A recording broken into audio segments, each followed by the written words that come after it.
We can hear you, and fresh off of that I would say wild ride at Kansas Speedway. Joining us this week, heading into Texas Motor Speedway, Anthony Alfredo, the NASCAR Xfinity Series. Anthony, just walk us through.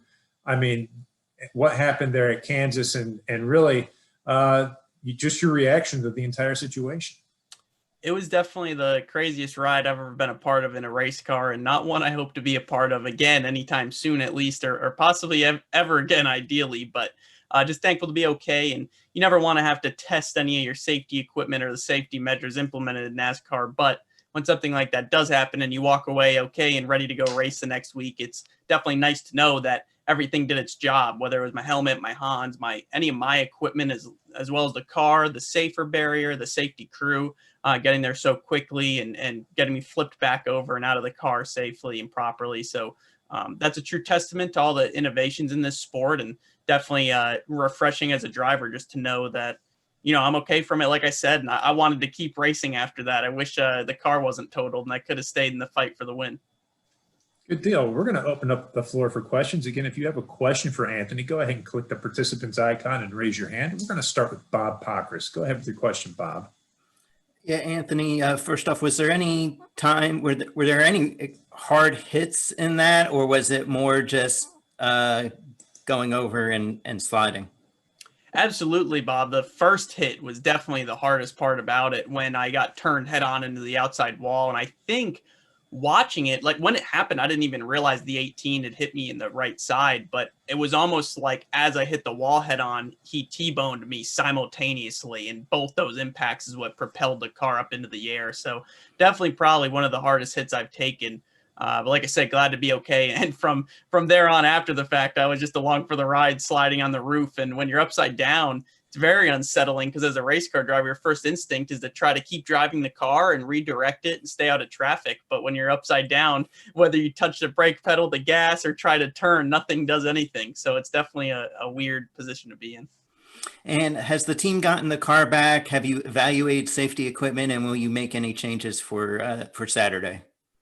Yes, we got the car back. I actually took one of the doors home right behind me here, new piece for my apartment, but everything was all good. So there's nothing we're going to change or implement differently, because everything did its job just as it should have, thankfully. So like I said earlier, it's you never want to have to test any of that. But when it does happen, it's nice to know everything did its job, and everything we have been prepared for, paid off for sure, because I'm safe and all the equipment did its job. Nothing was damaged, or any way it shouldn't have been. Helmet, Hans, nothing failed. Right. So all the important things, and we're gonna stick with what we've been doing, because it all worked well. Thank you. Thanks. Our next question will come from Greg Engel. Go ahead with the question, Greg. Yeah, Anthony, that was everybody held their breath moment last week. But Tony Stewart said in a conversation we had earlier this week that all good young race car drivers aren't really good young race car drivers until they've had an accident. And was that your accident that made you realize it's not all fun and games? Yeah, it was definitely one of the, like I said to Bob, probably one of the hardest wrecks I've taken. And I had a really hard wreck actually at Texas last year in a truck. That was big, fiery crash, pretty wild one. So both those take the top two spots by far. And when both of those happened, the Texas truck wreck never affected me. I actually went back to Texas later that year and almost won the race. And this season in particular, had a great year. And we had this incident, and NASCAR quoted me and seemed to post it all over their social media when I said I wished I could have flipped back over and kept digging, because that's how I felt about it.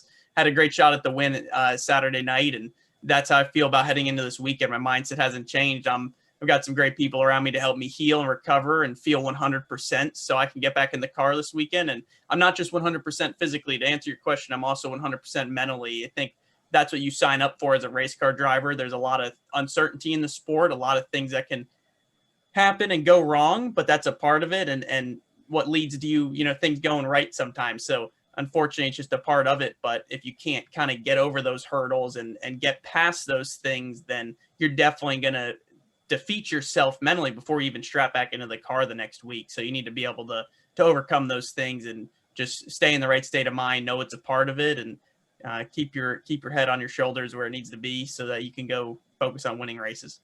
Well, I know my British readers went nuts and loved the story and loved the quotes.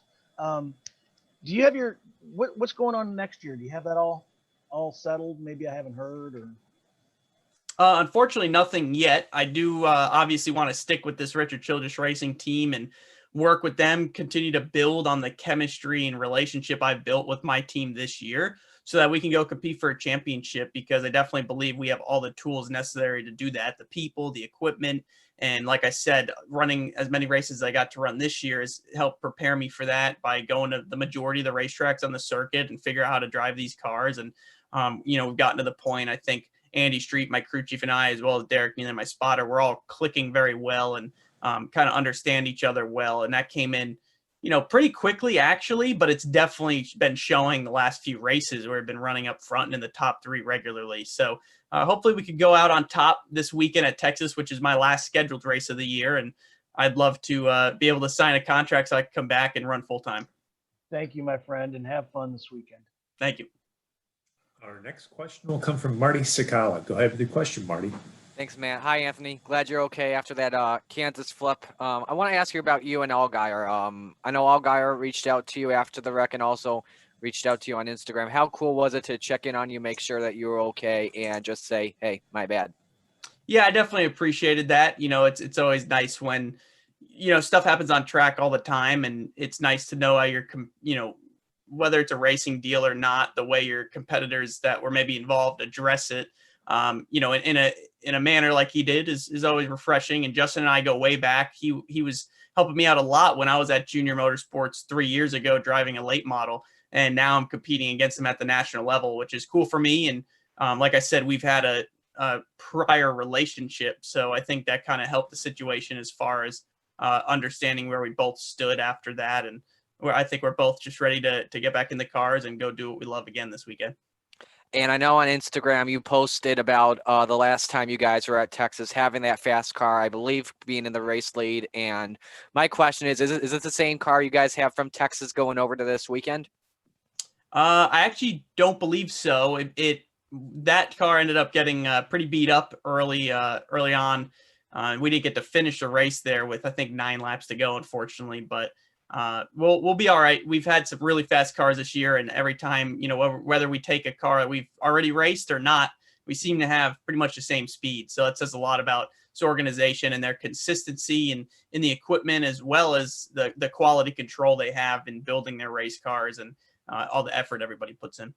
Thanks for your time, man. Good luck to you this weekend. Our next question will come from Bob Pockris. Go ahead with your question, Bob.